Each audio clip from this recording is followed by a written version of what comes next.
Breaking news po. Senate President Tito Soto pinagtanggol itong si Ping Lacson sa kanyang pagre-resign. Meron daw kasing nanggugulo sa investigasyon ng Blue Ribbon. Kaya pansamantala na tinigil muna.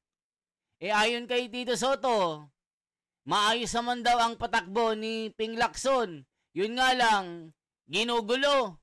Sino ang nanggugulo? Si Senador Marcoleta lang naman ang kanyang nakakabangayan at nakakasagutan. So ngayon mga kababayan, merong pahayag itong si Tito Soto na tila may pasaring po kay Senador Marcoleta. Natira ng tira, hindi na naman pinag-iisipan.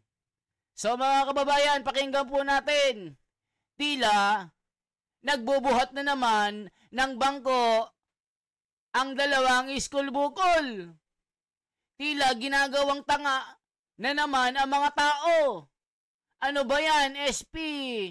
Tito Soto, mag-resign ka na din. Sa tingin mo, mananatili ka sa pwesto. Sumunod ka na sa tropa mo. O eto na po siya mga kababayan Nagyayabang na naman mga kababayan. Na tila galit na yung mga basher pag may investigasyon sa Blue Ribbon Committee. Pag tinigil, galit pa din. Ano ba talagang gusto nyo? Halaka. Nagtaas na naman ng bangko itong liderato ng bulagaan. Kaya galit na galit ang tao sa inyo. Ginagawa nyong tanga ang mga tao. Halatang merong pinagtatanggol na pinagtatakpan. Ito na po, ang mga school bukol, magyayabang na naman at itataas ang mga bangko. Nakakagigil kayo. Kausap na ho ba kayo ni Senator Lacson tungkol po dun sa balak niyang resignation? Tinanggap na ho ba yung resignation niya as chairman po ng Blue Ribbon Committee? Salamat po. Hindi, nagkausap kami kagabi. Wala pa kami tinatanggap. Wala pa naman siyang pinapadalang sulat or I think he wants to do that personally. Nagkausap kami kagabi. And ayun, nagkausap kami kagabi. You know, Senator Lacson is frustrated. He's not stressed.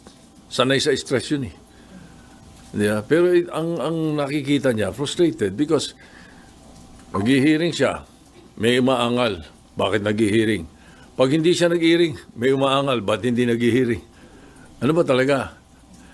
Diba? So, and then I think the way he ran the Blue Ribbon Committee hearings were very good. So, siguro, the man is... Alam mo, Tito Soto, very good sa inyo kasi nga, yung script, nakadireksyon sa inyo. Kayo ang nagpapatakbo, at kung ano ang sinasabi at order ng master nyo, yun ang sinusunod. Pero pag kinokontra kayo ni Senador Marcoleta, na tila meron kayong inililihis na itinatago sa taong bayan, pag nababanatan kayo, sasabihin nyo, nanggugulo si Senador Marcoleta. Naku po, Ping Lacson, Tito Soto, wag nga kami. Hindi kami bobo. Ang mga Pinoy, mga kababayan natin, hindi tanga. Wag nyong gawing bobo mga Pilipino. Nakakagigil kayo. Is frustrated.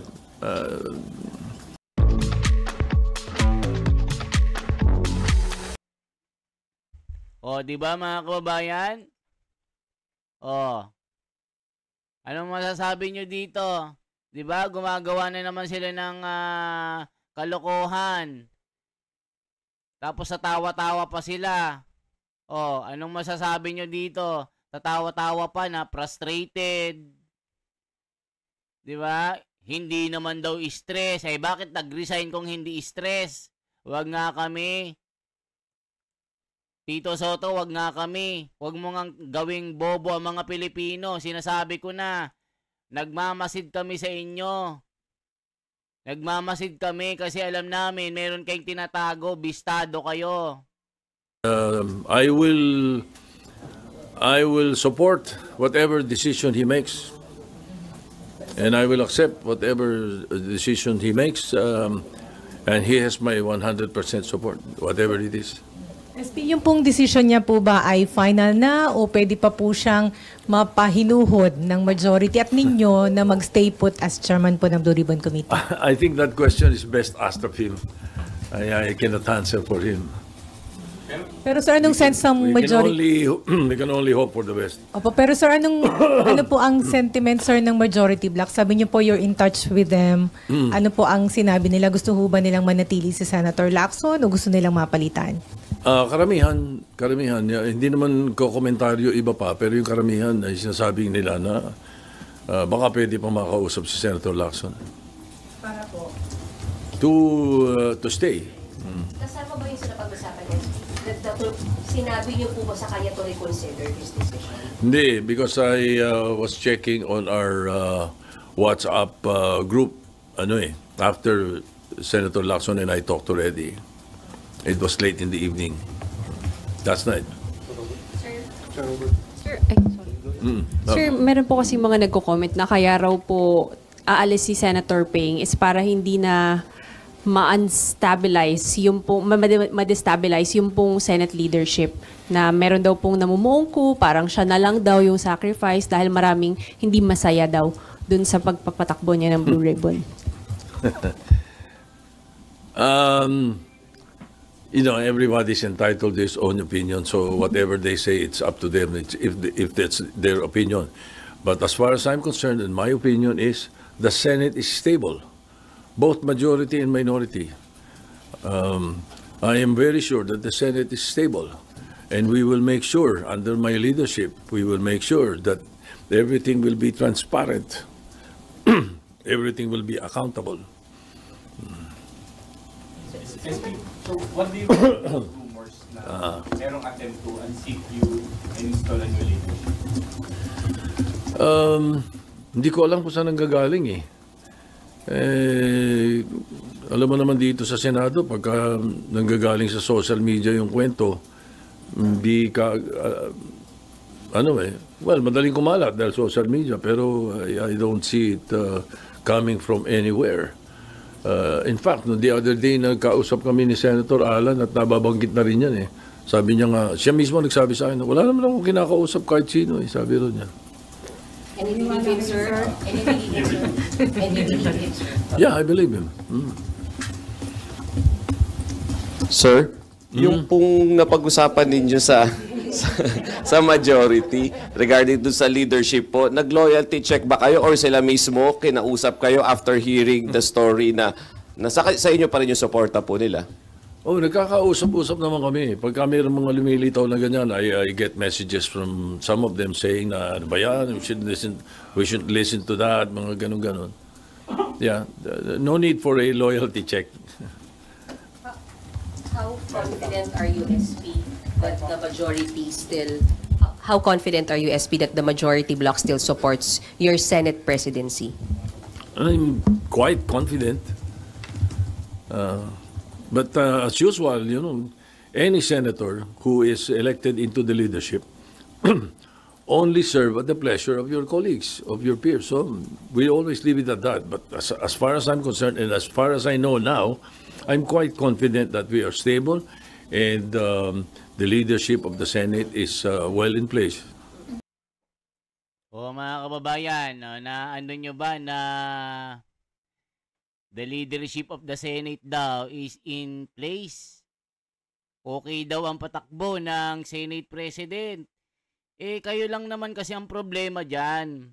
Tito Soto, Lacson. Kasi ang ginagawa nyo, dinungisan nyo yung Senado. Sinabihan nyo yung 100 billion na nag-amendment or insertion, parang sinasabi nyo masama sila. Tapos sasabihin mo, magbubuhat ka ng bangko na since 1992, hindi ka nag-insert or nag-amend ng budget. Anong nangyari? Bakit meron kayong chat ni nung taga DPWH na 500 million na usapan, hindi mo na tinuloy yon. So ngayon, tinatanong sa'yo kung confident ka na mag-stay ka. Nako, Tito Soto, kung meron ka pang kahihiyan, bumaba ka na rin, wag kang kapit toko. Wag kang kapit toko na sasabihin mong maganda yung takbo ng leadership mo. Kami nang nagsasabi sa'yo, palpak kayong dalawa. Kasi nga tila meron kayong pinagtatakpan dito. Diyos ko, Tito Soto, wag nga kami. Alam namin ang takbo nyo. Bistado at basang-basa ang inyong mga galaw. Nandyan si Marcoleta. Pagka may ilalagay na witness, haharangin nyo. Imbes na imbestigahan nyo yung sinasabi ng tao na witness si Marcoleta na si Gutesa, siya pa yung iimbestigahan nyo. Anong klaseng yan, investigasyon yan? Tapos sasabihin mo, ginugulo kayo ni Marcoleta. Pagka may investigasyon ng Blue Ribbon Committee, galit kayo. Pag wala, galit kayo. O anong gusto nyong mangyari? Para bang sinasabi mga kababayan na itigil na lang. So, ibig sabihin, pag nakikita namin kayo na mali ang ginagawa, tatatahi-tahimik lang kami. Ganon? Yan ang sinasabi ng taong bayan eh. Tapos sabihin nyo, basher? Hindi kami basher. Tito Lacson, hindi kami basher. Mga totoong tao kami. Nakamasid kami sa mga galawan yung alam namin na meron kayong pinagtatakpan. Yan ang sinasabi ng taong bayan, no? Diba? May interviews kay Senator JV na parang may lumabas sa mga reports na may balak siyang kumala sa majority. May ganun ho bang na sabi po sa inyo? Paulit-ulit si JV, sinasabi niya na nung araw pa yan, rehash daw yan eh. And he was interviewed and quoted that, I think about more than 2 weeks ago, when the issue of the interview of Senator Lacson mentioned about certain insertions of some senators or almost all like that. Parang ganun yung ginabi. That was the reaction of Senator JV the following day. But after that, when I explained what insertions and amendments are and how it is really placed in the budget, at yun yung mga nabanggit na yun ay karamihan naman yung amendments, it all settled down eh. So, the issue that is being placed in social media and some mainstream media reports about Senator JB, I am very sure that he will deny it now. He did say that before. But in fact, I was on the phone with him yesterday telling him about plano ni Senator Lacson. And he was quite worried. Sabi niya, mahirap pag-usapan natin, parang gano'n. And then he also, he told me na baka iniisip ni Senator Lacson yung mga nilalabas sa media tungkol sa sinabi ko, baka that influences him. Sabi ni Senator JB, that's an old rehash, sabi niya. Wala akong sinasabing gano'n. And I think he talked to, Senator JB called Ping to tell him that. As far as you know, SP, walang kahit sinong miyembro ng mayorya ang kakalas at this time po? Yes. SP, kung sakaling matuloy po yung resignation ni Senator Ping, sino po yung posibleng pumalit? Saka itutuloy pa po ba yung mga hearing ng Blue Ribbon? Monday has helped us be much more effective. So ayan mga kababayan. So kung sakali daw na ma-finalize itong pagre-resign ni Ping Lacson, mag-resign ka na. Nag-resign ka na, tapos babaguhin mo pa, babalik ka pa. Wag na, kasi hindi ka na nakakatuwa. O sino daw papalit? Nako po, si Risa Hontiveros daw. Yun yung mga comment eh. Oy, nako, wag na. Effective. Merong insertion yan na 3 billion, wag kami. Lalong mamalasin yan. Lalong kukuyugin yan ng taong bayan. Nako po. Lalong kukuyugin ng basher yan. Pag nako. Wala na kayong magandang pinapakita. The Blue Ribbon is always alive.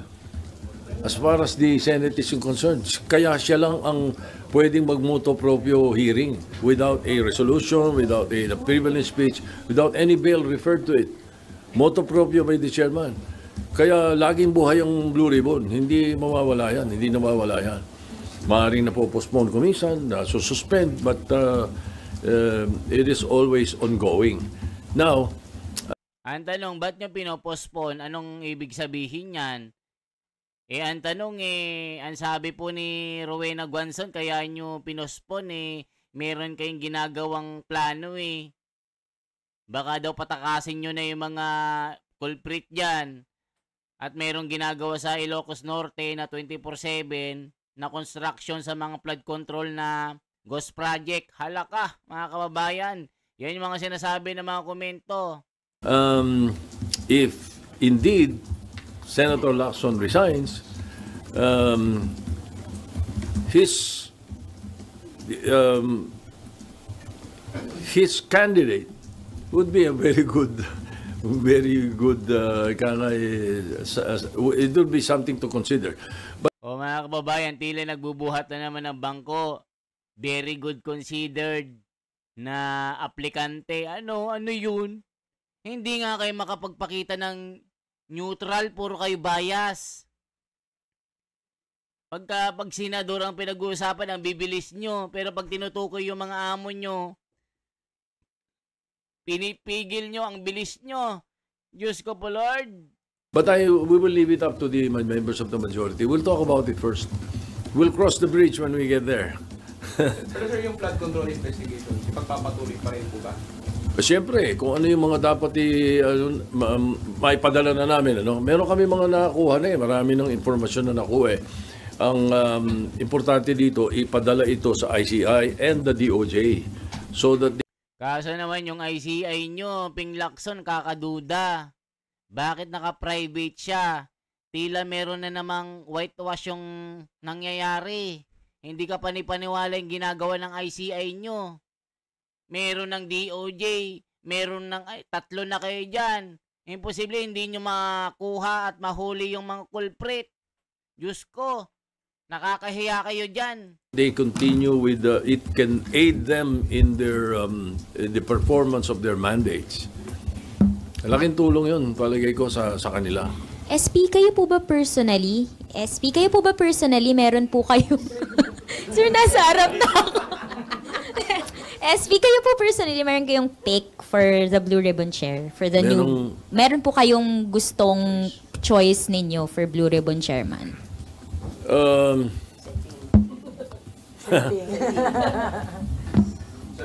Other than Senator Lacson? There are about 3 or 4 members of the Senate who I think would be able to handle it also, but mahirap sundan din yung footsteps ni Senator Lacson. Sir, itong mga lang po dito, parang change of leadership again, tingin nyo outside forces po, meron nang iintriga lang sa Senado? Posible.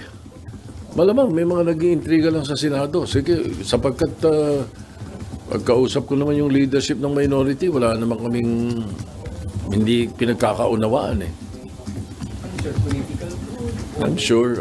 Yeah. Meron na kayong isip na kung anong grupo?